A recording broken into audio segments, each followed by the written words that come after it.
여러분, 올가을에는 반드시 이것을 치우세요. 그리고 또한 반드시 해야 할 것이 있습니다. 여러분, 세상에 그 어떤 물건이든 사용되는 용처가 분명히 다 따로 있으며 이를 제대로 적당히 사용을 할 때 그 기운은 살아나게 되지만 이를 잘못 사용하게 되면 오히려 해가 오게 된다는 것이죠.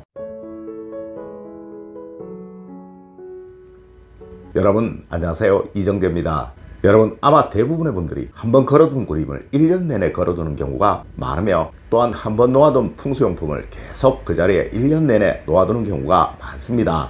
여러분, 여름에는 에어컨을 사용을 합니다. 하지만 가을이 오면서 이 에어컨은 모두 사용을 중지하고 겨울이 오면 히터를 틀거나 난방기구를 사용을 하시죠. 네, 여름에는 뜨거우니 차가운 에어컨으로 중화를 시키기 위해서 그러한 것이며 이제 가을이 오고 겨울이 오면서 차가워지니 뜨거운 난방기구로 이를 중화시키기 위해서 그러한 것입니다. 물론 여러분이 입으시는 옷 역시 여름옷, 가을옷, 겨울옷이 따로 있는 것, 이것은 분명한 사실입니다. 혹시 여러분들 중에 늦가을에 에어컨을 켜시는 분 없으시죠? 네, 가을에 여름옷 입고 다니시는 분들 없으시죠? 맞습니다, 여러분. 이는 세상 모든 것들이 다 균형을 이루어야 하기에 그러한 것입니다. 물론 이는 여러분의 집안의 풍수용품, 풍수도구들 역시 모두 그러한 것이며 여름에는 너무나 이롭던 것이 가을이 되며 점점 사용되어서 안 되는 것으로 변해가는 것이며 또한 이것들은 다시 봄이 되어 꺼내어 사용을 해야 하는 것입니다. 자, 오늘은 가을이 되면 반드시 치우셔야 할 풍수용품과 그리고 물건들입니다. 첫 번째로 여러분, 종은 잘 떼셔서 내년 봄까지 따로이 보관을 하세요.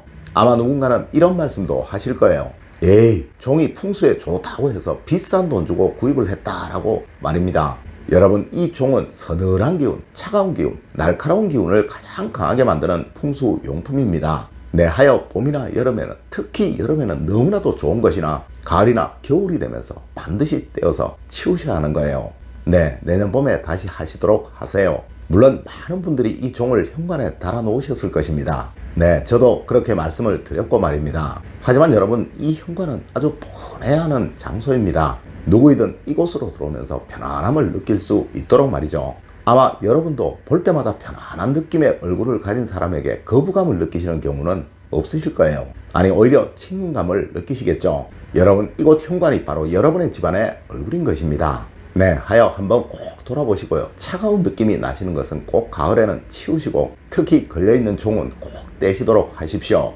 두 번째로 여러분, 집안에서 차가운 느낌이 나는 그림은 꼭 떼시도록 하십시오. 아마 여러분들은 한번 걸어둔 그림을 다른 그림으로 바꾸시는 경우가 거의 없으실 거예요. 하지만 여러분도 가을이 되면 가을옷을, 겨울이 되면 겨울옷을 입으시잖아요. 네, 이 그림들은 바로 여러분의 집안의 옷과 같은 것입니다. 또한 이 가을은 특히 외로움을 많이 느끼는 계절이며 특히 쓸쓸함을 느끼기도 하는 계절이며 1년 중에서 가장 혼란스러운 계절입니다. 특히 이런 차가운 느낌의 그림들은 여러분을 더욱 외롭게, 쓸쓸하게, 혼란스럽게 만들 것이며 또한 여러분의 가정에 번영을 막아버릴 것이며 어쩌면 여러분의 가정에 큰 마음의 환자를 만들어버릴지도 모릅니다. 여러분, 앞서 가을에 걸면 절대 안 되는 그림이라는 영상에서 이러한 그림들에 대한 예시는 해두었으니 이를 참조하셔서 이러한 그림이 있으시다면 꼭 떼시고 내년 봄에 다시 거시도록 하세요. 세 번째로 여러분, 거실에 전신 거울은 꼭 두시도록 하십시오.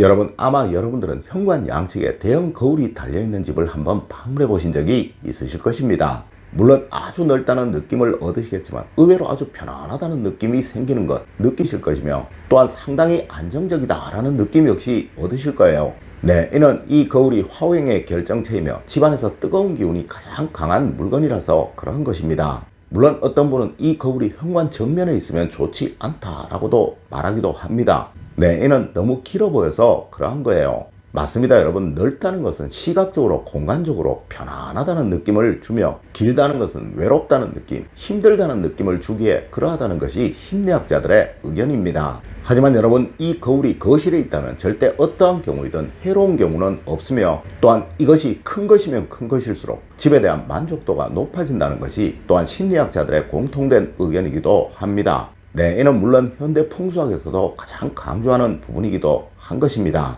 여러분, 올 가을에는 꼭 거실에 전신 거울을 하나 두시도록 하세요. 그리고 오가실 때마다 여러분을 스스로 한 번씩 꼭 보시고 스스로를 체크하시도록 하세요. 네, 이것은 여러분의 기운뿐만 아니라 집안의 성취운과 명예운을 높여줄 것이니 큰 시험을 앞둔 가정이라면 또한 큰 프로젝트를 앞둔 가정이라면 반드시 해야 할 너무나도 좋은 것입니다. 여러분, 또한 너무나도 중요한 것, 간혹 이 거울에 비치는 사물들이 왜곡되는 그런 거울을 두시는 분들이 있으신데요. 여러분, 절대 이런 것은 두시면 안 됩니다. 네, 사실 그대로 비치는 것을 두셔야 한다는 것이죠. 물론 거울을 비스듬히 두지 않는 것도 너무나도 중요하다는 거 꼭 같이 알아주셨으면 합니다. 네, 아마 이러한 가정에서는 올가을에 우울증이나 심리적인 불안정으로 고생하시는 그런 일은 없을 거예요.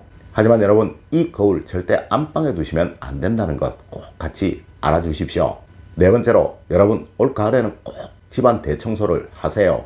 여러분, 우리 조상님들은 운이 집안에 머물도록 하기 위해서는 1년에 2번은 꼭 대청소를 하셔야 한다고 하셨습니다. 네, 입춘이 오기 전에 대청소를 하여 봄을 맞이하며 대문 입구에 입춘대길 건양다경이라는 문구를 적어 놓으셨었죠. 여러분, 다른 한 번은 바로 가을을 맞이하면서 하는 대청소입니다. 물론 과거에는 한로가 가기 전에 해야 한다라고 하셨었지만 현재는 여름 이부자리를 치우시고 가을 이부자리로 바꾸실 때, 네, 그때가 가장 적당한 때일 것입니다.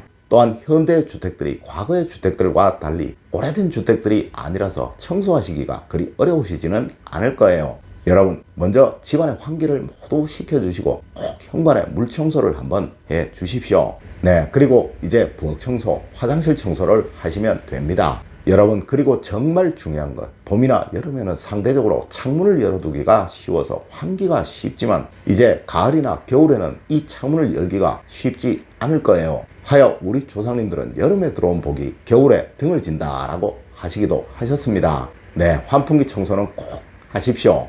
다섯 번째로, 여러분 현관에는 어떠한 식물이든 꼭 치우세요. 여러분, 우리 조상님들은 늦가을부터는 대문 앞에 물을 뿌리는 것을 금기시 하셨습니다. 네, 이는 행여 얼어서 사람이 다칠까 우려되어서 하셨던 것이었지만 사실 풍수학에서 대문 앞이 차가우면 흉가이다 라고 하였던 것에서 유래한 행동이었습니다. 아마 여러분도 냉기가 도는 집, 온기가 도는 집이라는 소리를 참 많이들 하실 거예요. 맞습니다. 이것이 바로 대문 앞이 얼어 있느냐로 판단을 하는 것입니다. 여러분, 하여 절대 현관에는 어떠한 물기를 머금을 수 있는 것이라도 가을에는 꼭 치워야 하는 거예요. 물론 물을 전혀 주지 않아도 될 조화로 된 화분이라면 상관이 없을 것이나 물을 조금이라도 주어야 하는 것이라면 꼭 치우시도록 하세요. 물론 이런 말씀 하시는 분도 있을 것입니다. 요즘 현관이 어느 집이 어딨어, 전부 아파트에 사는데 라고 말입니다. 하지만 여러분, 여름에 도로가 뜨거우면 이 도로의 온도를 낮추기 위해서 물을 뿌리죠. 맞습니다. 이 물기가 있다는 그 자체가 이미 온도가 낮다는 것이며 이것이 바로 여러분의 집을 냉기가 도는 집으로 만들고 있다는 이야기이며 바로 운이 없어지도록 만들고 있다라는 이야기이기도 한 것입니다. 여러분, 오늘은 가을을 맞이하며 절대로 집안에 두어서는 안 되는 것에 관해서 알려드렸습니다. 물론 더 많은 것들이 있지만 차차 알려드리기로 하고 오늘의 이야기는 여기서 마치도록 하겠습니다. 늘 올바른 학문과 올바른 지식을 여러분들께 전하도록 노력하겠습니다. 여러분, 긴 시간 감사드립니다. 감사합니다.